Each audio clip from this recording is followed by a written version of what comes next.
नमस्कार, सगरमाथा प्राइम समाचारमा स्वागत छ। म जयन्ती पुडासैनी। नमस्कार, म समीक्षा आचार्य। सुरुमा मुख्य समाचार। आज थप 629 जना कोरोना संक्रमित थपिए। कुल संक्रमितको संख्या 10,728 पुग्यो। आज 338 जना निको भए। असार मसान्तमा मेलम्चीको पानी सुन्दरी जल आइपुग्ने मन्त्री मगरको दावी। 1% मात्रै काम हुन बाँकी रहेको जानकारी। लकडाउन खुकुलो भएसँगै पूर्वी पहाडी जिल्लाहरूमा चहल पहल सुरु। नागरिकको दैनिकी सहज भए पनि संक्रमणको जोखिम झन बढ्यो।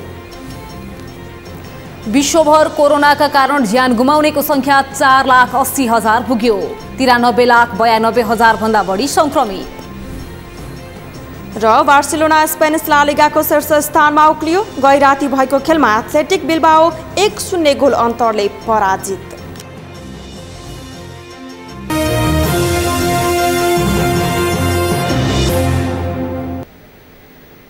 सगरमाथा प्राइम समाचार अब विस्तारमा।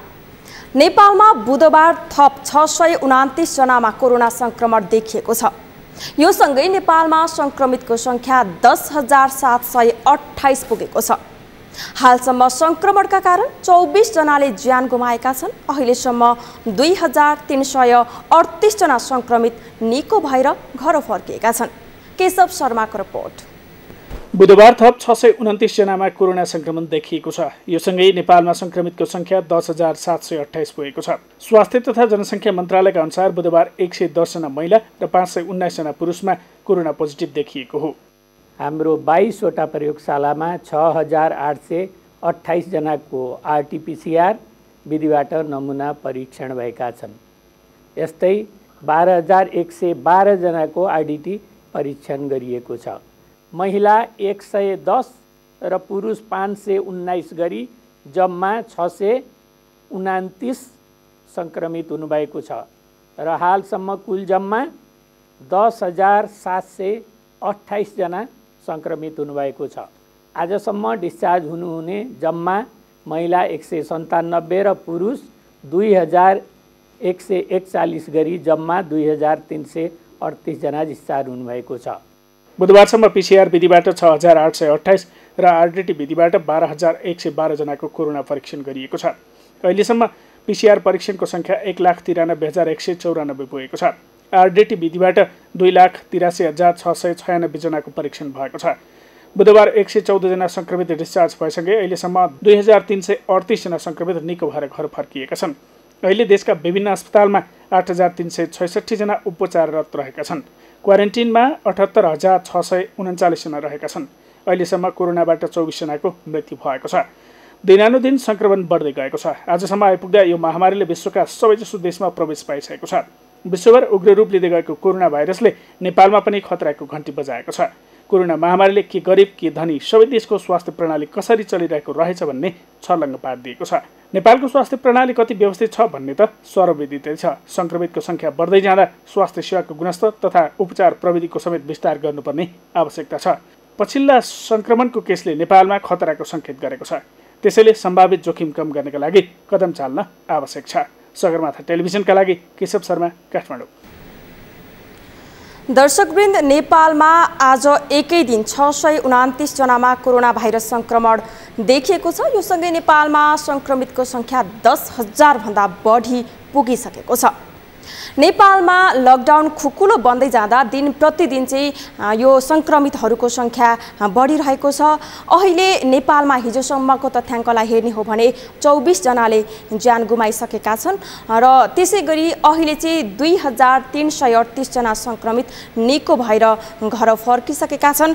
विशेष गरी तराईका जिल्लाहरू, जुन जिल्लाहरू चाहिँ भारतीय सीमानाका चाहिँ जोडिएका छन्, ती जिल्लाहरूमा चाहिँ संक्रमितको संख्या चाहिँ बढ्दो क्रममा रहेका छन् र नेपालमै भएका क्वारेन्टाइनहरू चाहिँ विश्व स्वास्थ्य सङ्गठनको मापदण्ड अनुसार नभएको र त्यसै गरी क्वारेन्टाइनमै बस्ने कतिपयले ज्यान पनि गुमाइसकेका छन्। हामीले यो समाचार निरन्तर दिइ पनि रहेका छौँ। यसै क्रममा चाहिँ हामीले हाम्रा जिल्ला संवाददाताहरूसँग पनि कुराकानी गरिरहेका छौँ। हाम्रा जिल्लाहरूमा चाहिँ के छ अवस्था, क्वारेन्टाइनको अवस्था के छ, सङ्क्रमितको अवस्था के छ भनेर हामीले जानकारी गराइरहेका छौँ। यसै विषयमा थप जानकारी दिनका लागि हाम्रा कैलाली संवाददाता दिनेश विष्ट प्रत्यक्ष टेलिफोन सम्पर्कमा हुनुहुन्छ। दिनेशजी, दिन प्रतिदिन नेपालमा कोरोना सङ्क्रमितको सङ्ख्या बढिरहेको छ। यसरी कोरोना सङ्क्रमितको सङ्ख्या बढिरहँदा कैलालीमा चाहिँ के छ, कस्तो अवस्था छ अहिले? देशभरि बढेसँगै कैलालीमा पनि कोरोना सङ्क्रमितको सङ्ख्या बढिरहेको अवस्था छ। हालसम्म 500 क्रस भइसकेको अवस्था छ कैलालीमा सङ्क्रमित। आज एकै दिन 126 जनामा कोरोना पुष्टि भएको अवस्था छ। त्यसैले बढ्ने क्रम जारी छ। कैलालीमा पनि भारतबाट आएका नागरिकहरूलाई जुन क्वारेन्टाइनमा राखिएको अवस्था छ उनीहरूलाई अब चेक जाँचको अब यहाँबाट सुदूरपश्चिममा त्यति चेक जाँच नहुन सके पनि यहाँबाट अहिले पछिल्लो दिनमा 2000 वटा स्वाब कलेक्सन गरेर एकचोटि काठमाडौँ प्रयोगशालामा पठाएको थियो भने त्यसपछि 4000 अझ पठाएसँगै अहिले बढ्ने क्रम जारी छ। सुदूरपश्चिमसँगै कैलालीमा पनि बढ्ने क्रम चाहिँ जारी। जस्तो कि अहिले चाहिँ यो भारतबाट चाहिँ नेपालीहरू आउने क्रम अझै पनि जारी छ। त्यहाँ चाहिँ दिन प्रतिदिन नेपालीहरू आइरहेका छन्। यो यसो हुँदा चाहिँ नेपालीहरू दिन प्रतिदिन नेपाल भित्री रहँदा भारतीय सीमा नाकाबाट त्यहाँ चाहिँ क्वारेन्टाइनको अवस्था कस्तो छ अहिले? क्वारेन्टाइनलाई व्यवस्थित गर्ने, क्वारेन्टाइन थप्ने, अझै त्यसलाई चाहिँ यो WHO ले मान्यता दिए अनुसारको बनाउने कुरामा चाहिँ कस्तो छ? धेरै ठाउँमा त क्वारेन्टाइनहरू व्यवस्थित भएन, हामी बस्नै सकेनौँ भनेर क्वारेन्टाइनमा बस्नेहरू भागिरहनु भएको अवस्था छ। कैलालीमा के छ? यहाँ पनि अब क्वारेन्टाइन बढाउने अवस्था त छैन। अहिले भारतबाट जुन अवस्थामा एकै दिन 5,000 गरी एकै नाकाबाट आइरहेको त्यो अवस्था त घटेको छ। अहिले 200, 250, 300 कहिलेका 500सम्म आइरहेको अवस्था छ। अहिले चाहिँ घट्दो क्रम छ। त्यो कारणले क्वारेन्टाइन बस्नेहरू पनि घटिरहेको अवस्था छ। क्वारेन्टाइनबाट केहीको आरटिटी परीक्षण गरेर रिपोर्ट आरटिटी नेगेटिभ आएर उहाँलाई घर पठाइएको अवस्था छ भने केही पनि अझै पनि धेरैलाई परीक्षण रिपोर्ट नआइकन अथवा परीक्षण नगरिकनै पनि घर पठाइएको अवस्था छ। यो कारणले क्वारेन्टाइनमा त घट्दो छ अवस्था। अब मानिसहरूको धेरै घटिसकेको अवस्था छ। क्वारेन्टाइनमा त अहिले कम छ पहिलाको तुलनामा। तर व्यवस्थित क्वारेन्टाइनको भन्दाखेरि त अब त्यति व्यवस्थित कैलालीमा जुन विश्व स्वास्थ्य सङ्गठनको मापदण्ड अनुसार त क्वारेन्टाइन गर्न सकेको अवस्था छैन। एकै कोठामा 8-10 जना राख्नुपर्ने अवस्था छ। विद्यालयका क्वारेन्टाइनमा त्यस्तो अवस्था छैन। क्वारेन्टाइनको क्षमता बढाउने विषय भन्दा पनि त्यसलाई व्यवस्थित गर्ने विषयमा केन्द्रित हुनुपर्ने अवस्था, तर त्यो केन्द्रित भइएको अवस्था छैन कुनै निकाय पनि। तर अहिले त्यो भारतबाट आउने क्रम घटेका कारणले क्वारेन्टाइनमा बस्ने त घटेका छन्। मुख्य चुनौती भनेको चाहिँ जुन क्वारेन्टाइनमा बसेकाहरूलाई बिना परीक्षण घर पठाइएको अवस्था छ। अथवा अस्ति मात्रै लम्कीचुवा नगरपालिकाका केही व्यक्तिहरूको 24 दिनपछि मात्रै रिपोर्ट आएको छ, उहाँको पोजिटिभ आएको छ। उहाँहरूलाई होम क्वारेन्टाइनमा बस्न आग्रह गरेर पठाइएको थियो स्वाब कलेक्सन गरेपछि, तर उहाँले घरमा रोपाइ गरिरहेको अवस्थामा भेटिएको अवस्था भन्ने जानकारी आएको छ। यो कारणले सबैको परीक्षणै नभएको कारणले समस्या भएको हो। उहाँलाई होम क्वारेन्टाइनमा पठाइँदैछ, तर परीक्षण नगरिकनै अथवा नतिजा नआइकनै होम क्वारेन्टाइन पठाएर समुदायमा चाहिँ एकदमै फैलिरहेको अवस्था छ। जस्तो दिनेशजी भर्खरै यहाँले जानकारी गराउनु भयो, कतिको PCR परीक्षण गरेर कतिको चाहिँ RDT परीक्षण गरेर चाहिँ घर पठाएर चाहिँ होम क्वारेन्टाइनमा बस्न आग्रह गरे पनि होम क्वारेन्टाइनमा नबसेको, जसले गर्दा चाहिँ यो समाजमा चाहिँ यसले चाहिँ धेरै नै भयावह रूप लिने देखिन्छ यहाँले बताउनु भयो। र जति पनि यो PCR परीक्षण गरेर घर फर्केका छन्, हामीले धेरै जिल्लामा कुराकानी गर्दा चाहिँ के पनि पायो भने समाजमा पुनः स्थापित हुन चाहिँ उहाँहरूलाई धेरै नै गाह्रो भएको के छ? त्यस्तो छ कैलालीमा चाहिँ यो कोरोना भाइरस सङ्क्रमितहरू निको भएर घर गइसकेपछि चाहिँ समाजमा पुनः स्थापित हुनका लागि उहाँहरूलाई कतिको गाह्रो छ? समस्या त छ। उहाँलाई हेर्दा नजर पहिलाको नजर र पछिको नजर त चेन्ज नै हुन्छ। अब एउटा सामान्यतया अन्य रोग जस्तै निको भइसकेपछि उठिक हुन्छ, सामान्यतया सबै जस्तै हुन्छ भन्ने धेरैले हेरिएन, किनकि विश्वभरि यही कारणले सबै पहिले कोरोनाकै मात्रै चर्चा छ। अब यो लागिसकेको रोगले त्यसको नजिक गयो अथवा एउटा भनौँ न समाजमा हेर्दा दृष्टिकोण भनेपछि फरक हो। यो कोरोना लागेर ठिक भयो भने कोरोना लागिसकेको हो भन्ने हिसाबले हेर्दाखेरि उनीहरूले अब अलिक समस्या त भएको अब सबै क्षेत्रमा उहाँहरूले काम गर्न सक्छ, सबै क्षेत्रमा जान बस्न समस्या त भोगिरहेका छन् उहाँहरू। तैपनि उहाँहरूले अब बढी जसो बाहिर भन्दा पनि कोरोनाबाट लगभग केही दिन मात्रै कोरोनाबाट जितेर घर फर्केका कारण चाहिँ समुदाय स्तरमा नगए पनि उहाँलाई हेर्ने दृष्टिकोण भने चाहिँ फरक छ। हस्, जानकारीका लागि धन्यवाद। उहाँ हुनुहुन्थ्यो हाम्रा कैलाली संवाददाता दिनेश विष्ट। कैलालीमा चाहिँ अहिले यो क्वारेन्टाइनमा चाहिँ बस्नेहरूको सङ्ख्या कम भएको छ। यद्यपि क्वारेन्टाइनबाट घर फर्किसकेकाहरू चाहिँ होम क्वारेन्टाइनमा नबसी चाहिँ यो आफ्नो दैनिक क्रियाकलापमा जाँदा चाहिँ यसले चाहिँ समाजमा निकै नै ठुलो भयावहको स्थिति सिर्जना गर्न सक्ने सम्भावना देखिन्छ। त्यसकारण हामी आफै पनि सचेत हुन आवश्यक छ। लकडाउन पनि खुल्ला भइसकेको अवस्थामा चाहिँ अब हामी आफैले नै सावधानी नअप्नाउने हो भने चाहिँ यसले चाहिँ ठुलो नै भयावह स्थिति लिने रूप देखिएको छ। अब फेरि पनि यसै विषयमा जानकारी दिनका लागि हाम्रा दाङ संवाददाता सुशील बस्नेत हुनुहुन्छ। सुशीलजी, हजुर जयन्तीजी, दाङमा चाहिँ 76 जना कोरोना भाइरसका सङ्क्रमितहरू फेला परेका छन्। सङ्क्रमितहरू फेला परिसकेपछि त्यहाँ के कस्तो सावधानीहरू अप्नाइएको छ बताइदिनुहोस्। जयन्ती, दाङमा पछिल्लो पटक कोरोना भाइरस सङ्क्रमणको सङ्ख्या बढ्दै गएको छ। विगतमा अत्यन्त कम र व्यवस्थित गरिएको भनिएको दाङका क्वारेन्टाइन र आइसोलेसन कक्षहरू अहिले क्वारेन्टाइनको अवस्था चाहिँ अलि नाजुक अवस्था हुन गएको छ। खास गरी यो हुनुको कारण भनेकै यसको स्वाब टेस्टमा ढिलाइ हुनुकै कारण हो, जसले गर्दाखेरि क्वारेन्टाइनमा बसेका मानिसहरू चाहिँ निकै आक्रोशित भएका छन्। उनीहरू विगत 2-3 दिनदेखि चाहिँ क्वारेन्टाइनमा नाराबाजी गरेको खबरहरू पनि प्राप्त भएका छन्। खास त घोराई उपमहानगरपालिकाले सञ्चालन गरेका क्वारेन्टाइनमा नाराबाजी गर्दै स्वाब टेस्ट गरिने राप्ती स्वास्थ्य विज्ञान प्रतिष्ठानमा चाहिँ उनीहरू गएर नाराबाजी गरेका थिए। हामीलाई 15-20 दिन 20-25 दिनसम्म तपाईँहरूले क्वारेन्टाइनमा राख्नु भएको छ, अहिलेसम्म हाम्रो चाहिँ स्वाब टेस्ट भएको छैन, यो ठिक भएन, हामी अहिले स्वच्छ छौँ, भोलि यही भित्र बस्दा बस्दै हामीलाई चाहिँ कोरोना सङ्क्रमण हुन सक्छ, त्यसकारण कति दिनसम्म राख्नुहुन्छ, यो कैदी जीवन जस्तो किन बनाइराख्नु भएको छ भनेर चाहिँ आक्रोशित भिड क्वारेन्टाइनबाट निस्केर राप्ती स्वास्थ्य विज्ञानसम्म पुगेको र त्यसबाहेक अरू ठाउँमा पनि आक्रोशित हुने सङ्ख्या चाहिँ बढ्दै गएको हामीले पाएका छौँ। खास गरी स्वाब टेस्टमा ढिलाइ भएको कारणले चाहिँ यो अवस्था आएको छ। दाङमा अहिलेसम्म 380 जनामा कोरोना भाइरस सङ्क्रमण भएको छ भने उपचार गरेर फर्कने सङ्ख्या पनि त्यतिकै छ। अहिलेसम्म झन्डै 93-94 जना चाहिँ निको भएर घर फर्केको अवस्था पनि छ। जय यहाँले भन्नुभयो क्वारेन्टाइनमै बसेकाहरूले चाहिँ हामीलाई चाहिँ टेस्ट गर्नु पर्यो, हाम्रो कोरोना भाइरस छ कि छैन भनेर टेस्ट गर्नु पर्यो भनेर माग राख्दै चाहिँ आन्दोलन गरिरहनु भएको छ भनेर यहाँले जानकारी गराउनु भयो। उहाँहरू चाहिँ 20-25 दिनसम्म क्वारेन्टाइनमै हुनुहुन्छ भन्ने कुरा चाहिँ स्वास्थ्य मन्त्रालयलाई जानकारी छ कि छैन, अथवा त्यहाँका स्थानीय निकायहरूलाई जनप्रतिनिधिहरूलाई चाहिँ जानकारी छ कि छैन?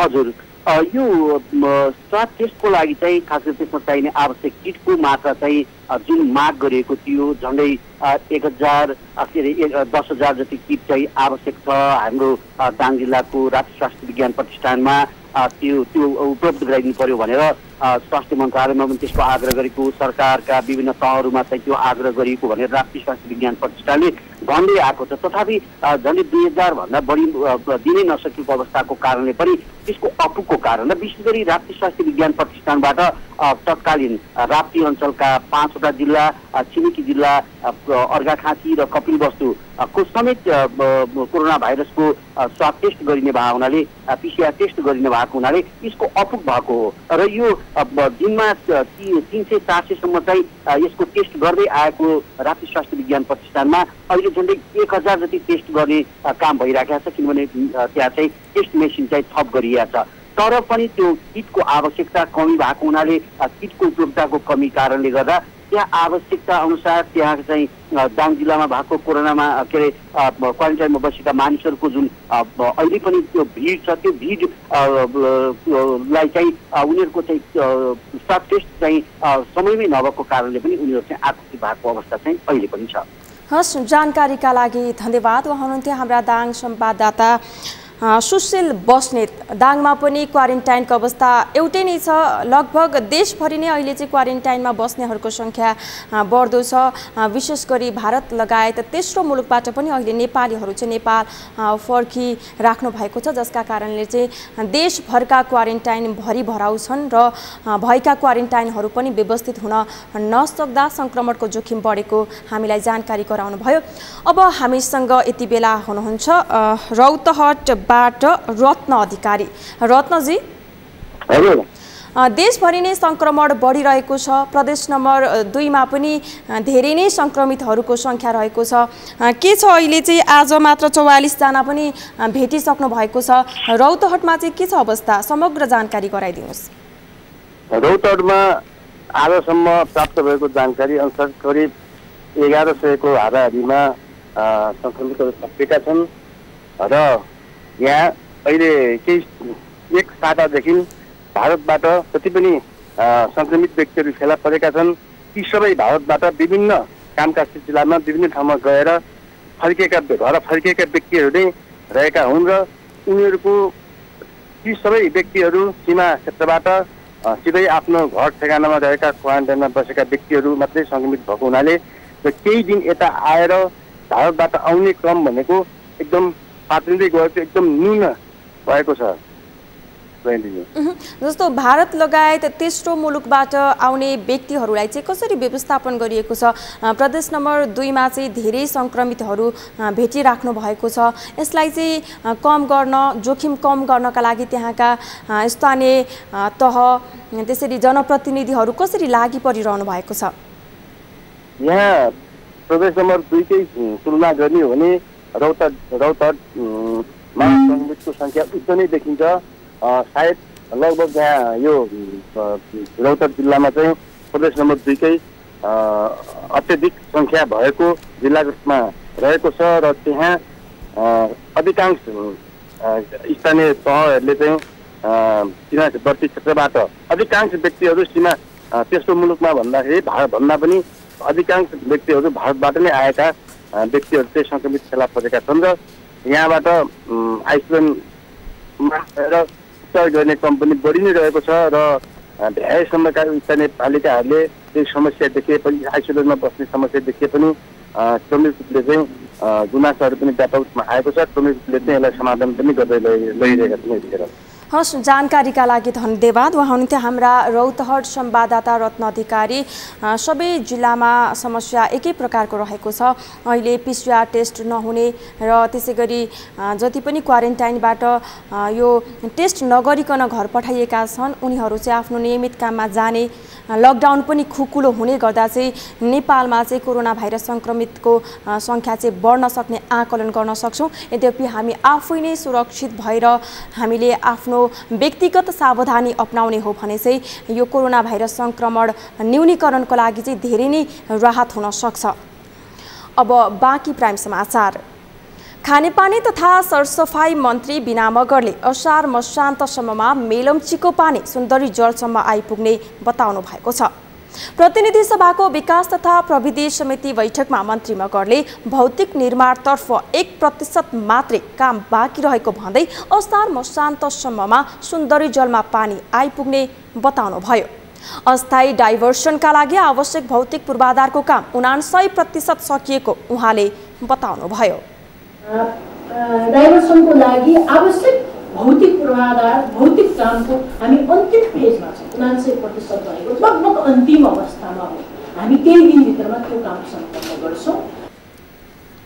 समिति सभापति कल्याणी कुमारी खड्काले सुन्दरी जलसम्म पानी खसाल्नुले मात्रै आयोजना पूरा नहुने भएकाले काठमाडौँवासीको घर घरमा पानी पुर्याउने कुरालाई ध्यानमा राख्न मन्त्रालयलाई निर्देशन दिनुभयो। त्यहाँका स्थानीयवासीहरूको समस्या समाधान गरी निर्वाध रूपमा मेलम्ची सञ्चालन हुने व्यवस्था मिलाउन पनि समितिले मन्त्रालयलाई निर्देशन दिएको छ। र अर्को कुरा यो स्थानीयवासीहरूको जुन खालको समस्या छ त्यो चाहिँ मन्त्रालयले बेलैमा समयमै चाहिँ सम्बोधन गरेर समस्या समाधान गर्नेतर्फ ध्यान दिन्छ। सांसदहरूले खानेपानी आयोजनाको कुल लागत स्थानीयका समस्या समाधान र कहिलेसम्म पानी काठमाडौँमा आइपुग्छ भन्दै प्रश्न गरेका थिए। सीएमसी कम्पनीले 95% सिद्धिको भन्ने आएको थियो। प्रगति वितरणमा 95% थियो, अहिले पनि 99% भनेको छ। 99% भनेको 4% यो बीचमा भएको छ भने यसको कुल लागत कति हो र अब कति लागतमा सिद्धिन्छ? सीएमसीले ठेक्का तोडी सीएमसीसँगको ठेक्का तोड्दाखेरि सीएमसीले तिर्नुपर्ने विभिन्न पैसाहरू थियो जस्तो सप्लायरलाई तिर्नुपर्ने भुक्तानी थियो, लोकल भेन्डरहरूलाई तिर्नुपर्ने भुक्तानी थियो। त्यो विषयमा के भइरहेको छ र स्थानीयहरूले लोकल भेन्डरहरूले अहिले काममा कतिको समस्या बनिरहेका छन्, त्यो समस्याको समाधान के हुँदैछ?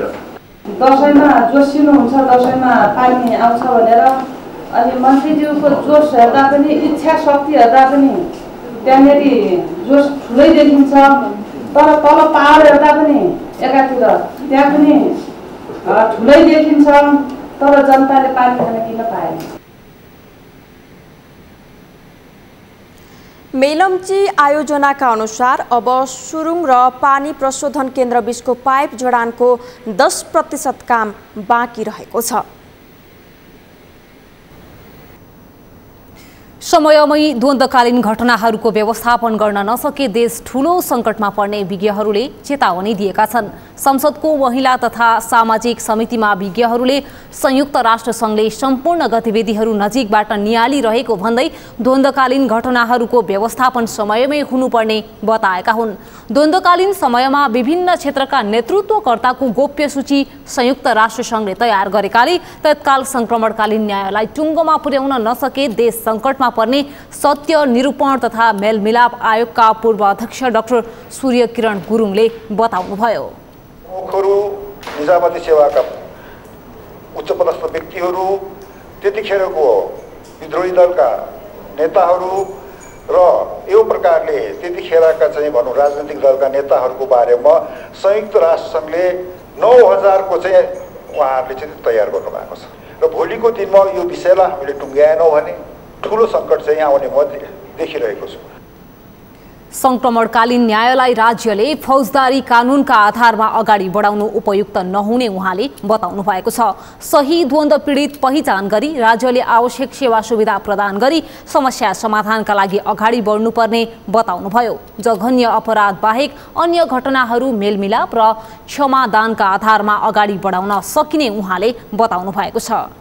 फौजदारी न्याय प्रशासन र सङ्क्रमणकालीन न्याय प्रशासन फरक कुरा हो र फौजदारी न्याय अहिले चाहिँ भनौँ नि हामीले प्रयोगमा के ल्याउन खोजिरहेछौँ भन्दाखेरि फौजदारी कानुनलाई प्रयोगमा ल्याउन खोजिरहेछौँ, जो कि गलत हो। त्यो गर्ने बित्तिकै पुनः देश चाहिँ द्वन्द्वमा फस्छ। लैङ्गिक समानता तथा सामाजिक समावेशी विज्ञ पिङ्की सिंह राणाले परिवर्तनका लागि हजारौंले बलिदान दिए पनि अझै परिवर्तनको महसुस जनताले गर्न नपाएको बताउनुभयो। ग्रामीण क्षेत्रमा जनताले परिवर्तनको महसुस गर्न नसक्दा पुनः द्वन्द्व उत्पन्न हुने चिन्ता उहाँले व्यक्त गर्नुभएको थियो। परिवर्तन हामीले के ल्याउन सक्यौँ त? यत्रो द्वन्द्व भयो, यत्रो मान्छेको मृत्यु भयो, यत्रो अझ पनि पीडित भइरहेको छन्। हामीले त्यो चेन्ज ल्याउन खोजेको छौँ, ट्रान्सफर्मेसन ल्याउन खोजेको, त्यो चाहिँ नि अझ पनि नदेखेको अवस्था छ। र डर के छ, यो फेरि रिपिट हुन्छ। किन अहिले जसरी हामी युवाहरू देख्दै आइरहेका छौँ, त्यो हामीले त्यो पनि एउटा लक्षण हो। समिति बैठकमा सांसद नारायण खतिवड़ाले राष्ट्रिय तथा अन्तर्राष्ट्रिय गैर सरकारी संस्थाहरूले खाटो बसेको घाउलाई निको बनाउनुको सट्टा उब्काउने काम गरिरहेको बताउनुभयो। खाटो बसेको घाउलाई कोट्याइदिएपछि रगत बग्छ, फेरि खाटो बस्नलाई समय लाग्छ। अहिलेसम्म गैर सरकारी संस्थाहरू, अन्तर्राष्ट्रिय गैर सरकारी संस्थाहरू र राष्ट्रिय गैर सरकारी संस्थाहरूले नै खाटो बसेको घाउलाई पूर्ण रूपले निको बनाउनुको सट्टा खाटो उब्काइदिएर त्यो बेउताइदिने काम मात्रै भएको हो कि?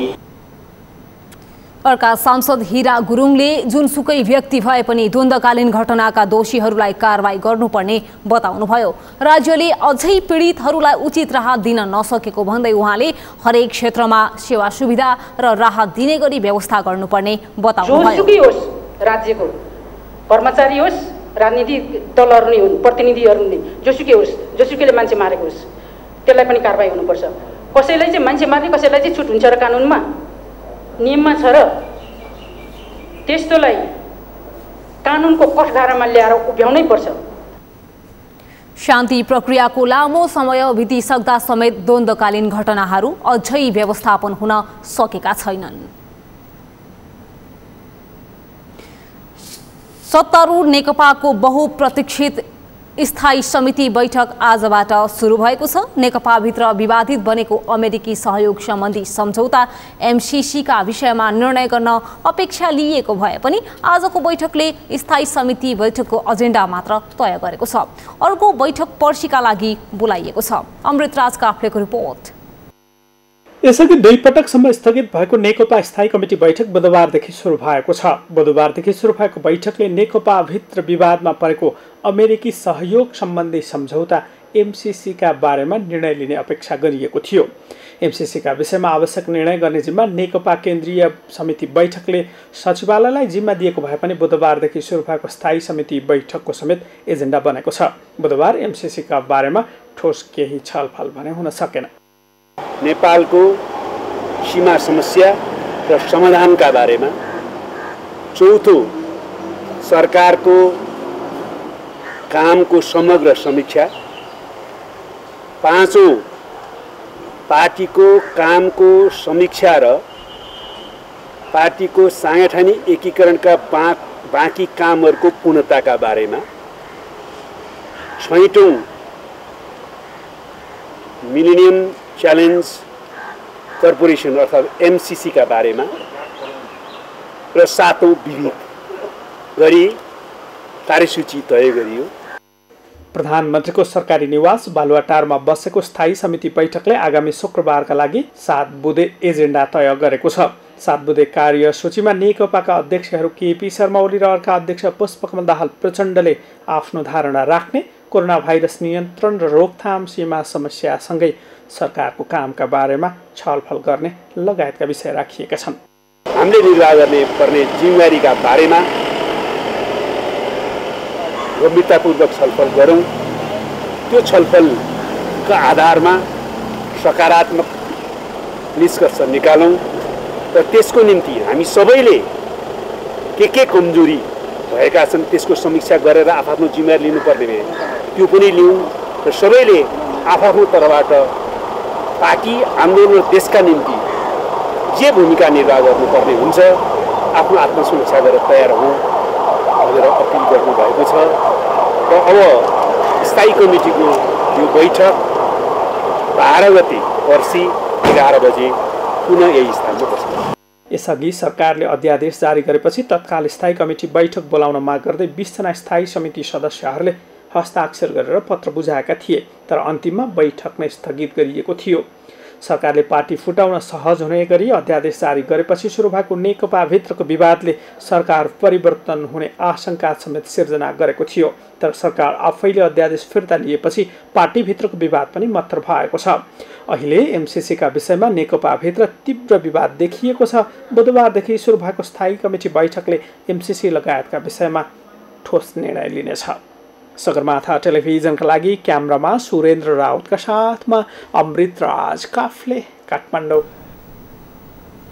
सरकारले गरेको मिलेनियम च्यालेन्ज कर्पोरेसन एमसीसी सम्झौताको विरोध गर्दै आज काठमाडौँमा प्रदर्शन गरिएको छ। युवाहरूले एमसीसी सम्झौता राष्ट्रघाती भएको भन्दै संसदबाट पारित नगर्न खबरदारी गरेका छन्। यो सम्झौताले नेपाल र नेपालीको स्वाधीनता र स्वाभिमान कमजोर पार्ने प्रदर्शनमा उत्रिएका युवाहरूको भनाइ छ। काठमाडौँको माइतीघरमा भेला भएका उनीहरूले देशको स्वाभिमान जोगाऊ, एमसीसी खारेज गर लगायतका नारा लगाएका थिए। लकडाउन खुकुलो भएसँगै गत असार 1 गतेबाट सरकारी कार्यालय 2 शिफ्टमा सञ्चालन भइरहेका छन्। बिहान 8 बजेदेखि 1 बजेसम्मको पहिलो शिफ्ट र दिउँसो 1 बजेदेखि साँझ 6 बजेसम्मको दोस्रो शिफ्ट तय भएको छ। कोरोनाको संक्रमण फैलिन नदिन उच्च सावधानीसहित सामाजिक दूरी कायम गरी कार्यालय सञ्चालनमा ल्याइएको कार्यालयहरूले जनाएका छन्। शान्ता दनवारको रिपोर्ट। कोरोना भाइरसको संक्रमण रोकथाम र नियन्त्रण गर्न गरिएको लकडाउनले बन्द भएका सरकारी कार्यालयहरू गत असार 1 गतेबाट सञ्चालनमा आएका छन्। कर्मचारीहरूले भौतिक दूरी कायम गरी स्वास्थ्य सुरक्षाका उपाय अपनाएर काम गरिरहेको सरकारी अधिकारीहरूले बताएका छन्। मन्त्रालय लगायतका केही केन्द्रीय निकायबाट आंशिक रूपमा सेवा प्रवाह हुँदै आए पनि अन्य कार्यालय बन्द रहँदै आएका थिए। यातायात व्यवस्था विभागमा पनि स्वास्थ्य मापदण्डको पालना गरी कर्मचारीहरूले काम गर्दै आएका छन्। अहिले यातायात व्यवस्था विभागमा हामीले विशेष गरी चाहिँ प्रशासनिक कर्मचारीहरूलाई 2 शिफ्ट सञ्चालन गरेका छौँ। बिहान 7 देखि लिएर 1 बजीसम्म, त्यसपछि लिएर 1 बजेदेखि लिएर बेलुका 7 बजीसम्म सञ्चालन भइरहेछ प्रशासनिक काममा संलग्न कर्मचारीहरू। भने हामीले अहिले विभागले यो मास प्रिन्टिङ चाहिँ लाइसेन्स प्रिन्टिङ गर्ने काम पनि विभागले नै गरिरहेको हुनाले त्यो प्रिन्टिङ कार्यमा चाहिँ करिब चाहिँ 4 शिफ्टमा सञ्चालन गरिरहेका छौँ हामीले। बिहान शिफ्ट हुन्छ, त्यसपछि दिउँसोको शिफ्ट हुन्छ, बेलुकाको शिफ्ट हुन्छ, नाइट शिफ्ट हुन्छ। 4 शिफ्ट चाहिँ सञ्चालन करिब 3 महिनादेखि यो लकडाउन सुरु भएदेखि लगातार गरिरहेको अवस्था छ। र यहाँ चाहिँ अहिले भेटघाटको कामलाई अलिकति हामीले कम चाहिँ गरेका छौँ। धेरैजसो कामहरू फोनबाटै, कसैका माग छन् भने तपाईँले फोनबाटै भन्नुहोस् भन्ने हिसाबले उहाँहरूको मागलाई त्यसरी नै सम्बोधन गरिएको अवस्था छ। भने कार्यालयमा चाहिँ आउने कर्मचारीहरूलाई हामीले थर्मल गन टेम्परेचर पनि नाप्ने र चाहिँ सेनिटाइजरको प्रयोग गरेर मात्रै छिर्न दिने चाहिँ व्यवस्था चाहिँ मिलाएका छौँ। स्वास्थ्य मापदण्ड पालना गराउन सम्बन्धित कार्यालय प्रमुखलाई जिम्मेवारी दिएको छ। सेवाग्राहीको भेडभाड हुने कार्यालयमा टोकन प्रणाली अपनाउन, कार्यालय प्रवेश गर्नु अघि नै तापक्रम नाप्ने व्यवस्था गर्न भनिएको छ। साथै सेनिटाइजर र मास्क लगाउने लगायतका नियम पनि सेवाग्राही र कर्मचारीले पालना गर्नुपर्नेछ। बैंक, वित्तीय संस्था, सहकारी, बीमा सेवाहरू पनि सञ्चालनमा आएका छन्। यसरी सञ्चालन हुनेमा गैर सरकारी तथा निजी क्षेत्रका कार्यालय र शिक्षण संस्थाका कार्यालय समेत रहेका छन्। यी सबै कार्यालय 2 शिफ्टमा सञ्चालन गरिएको छ। नेपाल नागरिक उड्डयन प्राधिकरणले पनि सरकारले बनाएको स्वास्थ्य मापदण्डको पालना गर्दै 2 शिफ्टमा कर्मचारी राखेर काम गरिरहेको छ। हामीले चाहिँ अब नेपाल गभर्मेन्टले जुन अहिले परिपत्र गर्नुभएको छ, सरकारी कार्यालय चाहिँ 2 शिफ्टमा गर्नुपर्ने, अब काम पनि गर्नै पर्यो। अब त्यसकारण चाहिँ हामीले चाहिँ आधा जनशक्तिलाई चाहिँ बिहान 8 देखि 1 गरेका छौँ र आधा जनशक्तिलाई 1 देखि 6 गरेका छौँ। र त्यसमा हामीले एउटा चाहिँ अलिकति यो चाहिँ दोस्रो नेचरको कार्यालय भएकोले हामीले 11 तह र 12 तहलाई चाहिँ 10-5 गरेका छौँ। जस्तो म भनौँ, म 10-5 गर्छु भने अरूले चाहिँ 2 शिफ्टमा गर्नुभएको छ। र 2 शिफ्टमा पनि कम्तीमा 1.5 कम्तीमा डिस्टेन्स, सोसियल डिस्टेन्स मेन्टेन होस्।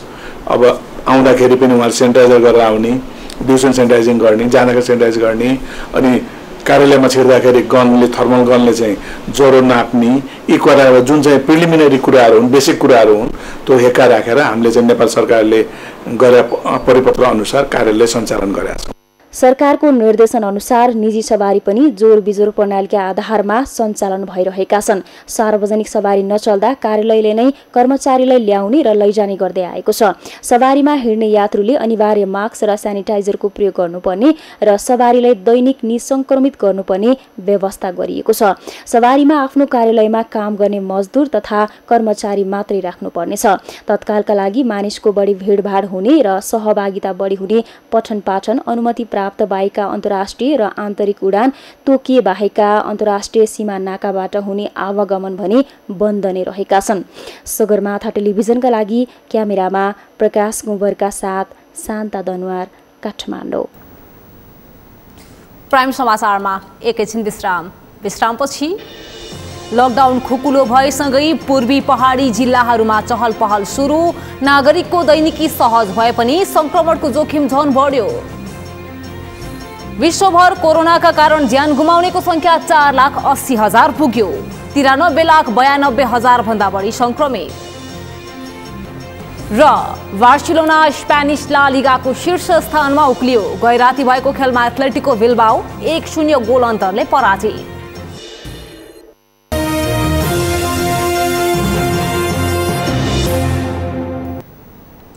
विश्रामपछि प्राइम समाचारमा स्वागत छ। अब बाँकी समाचार। सरकारले लकडाउन खुकुलो बनाउने निर्णय गरेसँगै पूर्वी पहाडी जिल्ला इलाममा चहल पहल बढ्न थालेको छ। सडकमा सवारी साधनहरू चल्न थालेका छन् भने बजार तथा सडकमा मानिसहरू हिँडिरहेका देखिन्छन्। लकडाउन खुकुलो बन्दा आम मानिसको दैनिकी सहज हुँदै गएको भए पनि संक्रमणको जोखिम भने बढेको छ। इलामबाट बिनु खड्काको रिपोर्ट। लकडाउन खुकुलो भएसँगै इलाममा चहल पहल बढेको छ। पसल उद्योग व्यवसायहरू खुल्न थालेका छन्। मानिसको चहल पहल बढिरहेको छ। चहल पहल बढेसँगै दैनिकी सहज भए पनि कोरोना संक्रमणको जोखिम हटिसकेको छैन। त्यसैले सजगता अपनाउनु पर्ने हो, तर त्यसो हुन सकेको देखिँदैन।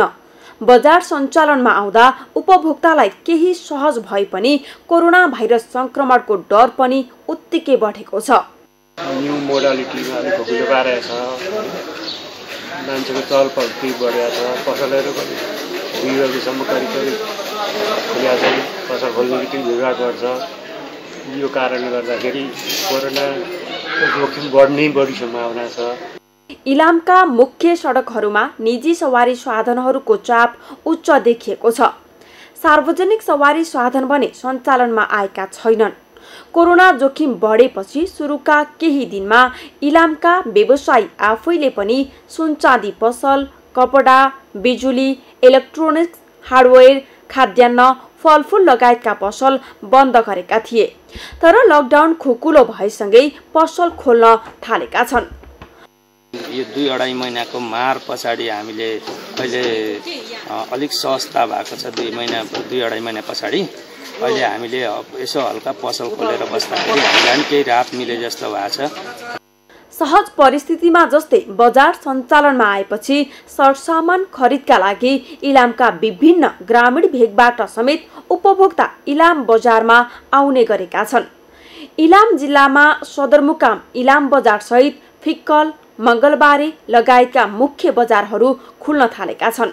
बजार खुलेसँगै आम मानिसलाई किनमेलका लागि सहज भए पनि भिडभाड बढ्दा कोरोना संक्रमणको जोखिम पनि उत्तिकै बढेको छ। सगरमाथा टेलिभिजनका लागि इलामबाट बिनु खड्काको रिपोर्ट। कोरोना संक्रमण फैलिन नदिन गरिएको लकडाउनका कारण समस्यामा परेकाहरूलाई स्थानीय तह मार्फत राहत सामग्री वितरण गरिएको थियो। लकडाउनले दैनिक मजदुरी गरेर जीविकोपार्जन गरिरहेकाहरूलाई समस्या परेको भए पनि बर्दियाको गेरुवा गाउँपालिकाका दलित बस्तीमा भने बल्ल राहत सामग्री पुगेको छ। बर्दियाबाट मुरली गोडियाको रिपोर्ट। बर्दियाको गेरुवा गाउँपालिका वडा नम्बर 1 का अति विपन्न तथा दलित परिवारले बल्ल राहत पाएका छन्। सामुदायिक विकास संस्था बर्दियाले त्यस क्षेत्रका 75 घरधुरीलाई राहत स्वरूप खाद्यान्न वितरण गरेको हो। रोजगारीबाट वञ्चित भएका नागरिकलाई चामल, दाल, तेल, नुन, साबुन गरी 1,58,175 बराबरको खाद्य सामग्री गेरुवा गाउँपालिका वडा नम्बर 1 का वडाध्यक्ष दयाराम वैद्यको रोहगढमा वितरण गरिएको हो। आज सामुदायिक विकास संस्थाले जसरी हाम्रो गेरुवा गाउँपालिका वार्ड नम्बर 1 मा निम्न वर्गका विपन्न परिवारलाई जसरी सहयोग गर्ने, राहत सहयोग गर्ने कार्यक्रम ल्यायो, म धेरै खुसी छु। किन भन्दाखेरि हाम्रो सबै इन्डिया गएर अथवा कमाइ गरेर खाने मान्छे धेरै छन्। निम्न वर्गका मान्छे धेरै भएको हुनाले उहाँहरूलाई कसरी राहत दिन सकिन्छ भन्ने विषयमा हामी धेरै दिनदेखि हामी लागिराखेका थियौँ। संस्थाले गेरुवा गाउँपालिकामा रहेका 6वटै आधारभूत स्वास्थ्य संस्थाका लागि करिब 1,60,000 बराबरको स्वास्थ्य सामग्री समेत प्रदान गरेको छ। सामाजिक उत्तरदायित्व निर्वाह गर्दै खाद्यान्नको अभाव भई घर परिवारमा कलह हुने, झै झगडा हुने वातावरण सिर्जना हुने समस्यालाई समेत ध्यानमा राखी चामल, दाल, नुन, तेल, साबुन लगायतका खाद्य सामग्री वितरण गरिएको संस्थाले जनाएको छ। खास गरेर आज हामी गेरुवा गाउँपालिका वार्ड नम्बर 1 को वडा कार्यालयमा छौँ र आज हामीले यहाँ गेरुवा गाउँपालिका वार्ड नम्बर 1 ले दिएको अति विपन्न र पिछडिएका त्यसै गरी कमैया र विपन्न घरधुरीहरूलाई 75 घरधुरीलाई हामीले चाहिँ 1,58,175 बराबरको राहत सपोर्ट गर्यौँ। यसमा चाहिँ प्रति घरधुरी 30 केजी चामल, 2 केजी दाल, 2 केजी तेल, 2 केजी नुन र 2 प्याकेट साबुन सहित हामीले राहत सामग्री वितरण गर्यौँ।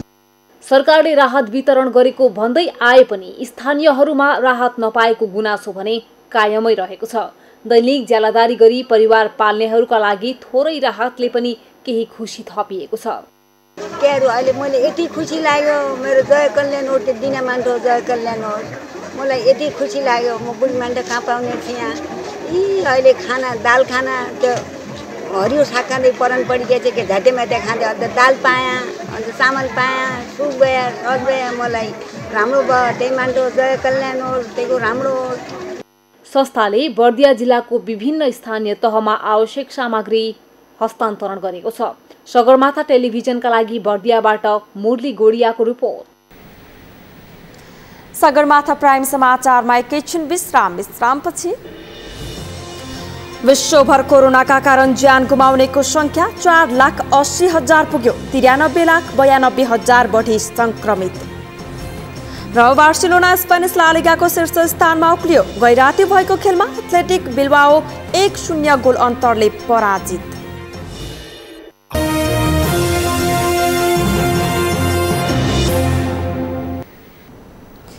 अब पालो अर्थ समाचारको।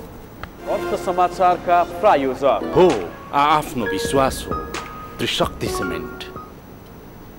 विश्व बैंकले दिने करिब 12 अर्ब रुपैयाँ बराबरको सहुलियत ऋण सहायताका लागि सम्झौता पत्रमा हस्ताक्षर भएको छ। ऊर्जा क्षेत्रमा लगानी बढाउन र कार्यकुशलता अभिवृद्धिका लागि विश्व बैंक समूहको अन्तर्राष्ट्रिय विकास संस्था आईडीएलले दिने 12 अर्ब रुपैयाँ सहुलियत ऋण सहायताका लागि हस्ताक्षर भएको हो। नेपालका तर्फबाट अर्थ मन्त्रालयका सचिव शिशिर कुमार ढुङ्गाना र बैंकका देशीय निर्देशक फारिस हाजार्ड भेर्चर्डले सम्झौता पत्रमा हस्ताक्षर गरेका हुन्। कोरोना संकट विरुद्ध लड्न र विद्युत क्षेत्रका लागि विश्व बैंकले ऋण सहयोग गरेको हो। प्राप्त ऋण सहयोगले नेपालमा भरपर्दो र दिगो विद्युतले गरिबी न्यूनीकरणमा सहयोग पुग्ने विश्वास लिएको छ। विश्व बैंकले डेभलपमेन्ट पोलिसी क्रेडिट अन्तर्गत नेपाललाई सहयोग गर्दै आएको छ। काठमाडौँ महानगरपालिकाले आगामी आर्थिक वर्ष 2077-78 का लागि 16 अर्ब 42 करोड 73,26,000 को अनुमानित बजेट सार्वजनिक गरेको छ।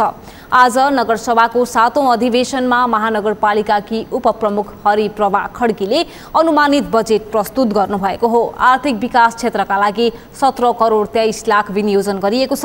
यो कुल बजेटको 1.5% हो। त्यसैगरी कार्यालय सञ्चालन तथा प्रशासनिक क्षेत्रको लागि 1 अर्ब 78 करोड 27,50,000 विनियोजन गरिएको छ। यो कुल बजेटको 10.85% हो। पूर्वाधार विकास क्षेत्रका लागि कुल बजेटको 51.34% 8 अर्ब 43 करोड 43,71,000 बजेट विनियोजन गरिएको छ। सामाजिक विकास क्षेत्रका लागि 2 अर्ब 49 करोड 98 लाख, सुशासन तथा अन्तर सम्बन्धित क्षेत्रका लागि 96 करोड 30 लाख, सशर्त अनुदानतर्फ 2 अर्ब 57 करोड 51,05,000 विनियोजन गरिएको छ।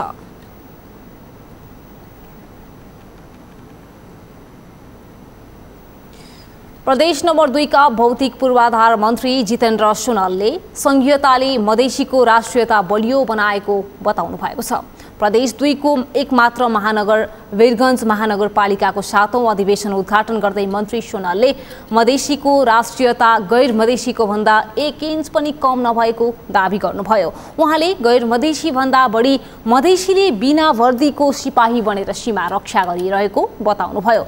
मन्त्री सुनलले नागरिकता ऐन संशोधन विधेयकमा राखिएको 7 वर्षीय प्रावधानको विरोध गर्दै प्रदेश सरकारले शनिबार बस्ने प्रदेश सभा बैठकमा नागरिकताका विषयमा जरुरी सार्वजनिक महत्त्वको सूचना दर्ता गर्न लागेको जानकारी दिनुभयो। वीरगञ्ज महानगरपालिकाले आगामी आर्थिक वर्ष 2077-78 का लागि 3 अर्ब 86 करोड 51,90,000 रुपैयाँको अनुमानित आय व्यय विवरण सार्वजनिक गरेको छ। यो सँगै हामी सगरमाथा प्राइम समाचारको अन्त्यमा छौं। अन्त्यमा मुख्य समाचार फेरि एकपटक।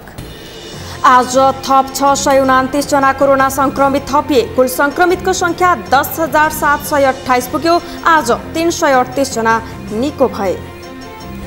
असार मसान्तमा मेलम्चीको पानी सुन्दरी जल आइपुग्ने मन्त्री मगरको दाबी। 1% मात्रै काम बाँकी रहेको जानकारी।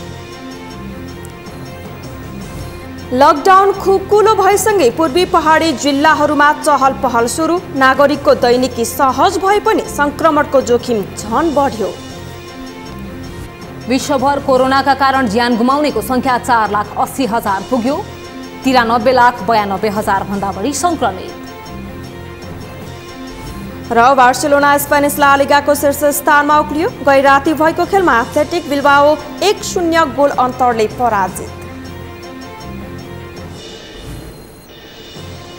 हवस् त सगरमाथा प्राइम समाचार अहिलेलाई सकियो। तपाईँ समाचार बुलेटिनका साथै सगरमाथा टेलिभिजनका सम्पूर्ण कार्यक्रम www.sagarmatha.tv मा पनि पढ्न र हेर्न सक्नुहुनेछ। साथै युट्युबमा youtube.com/सगरमाथा टिभी नेपालमा हेर्न सक्नुहुनेछ। मोबाइलमा प्ले स्टोर तथा एप स्टोरमा गई सगरमाथा टिभी एप डाउनलोड गरी हामीलाई प्रत्यक्ष हेर्न सक्नुहुनेछ। साथै तपाईँ हामीलाई फेसबुकमा पनि facebook.com/stv नेपालमा फलो गर्न सक्नुहुनेछ। समाचारको शिखर, नेपालको गौरव, नेपालको पहिलो न्युज च्यानल सगरमाथा टेलिभिजन हेर्दै गर्नुहोला। नमस्कार।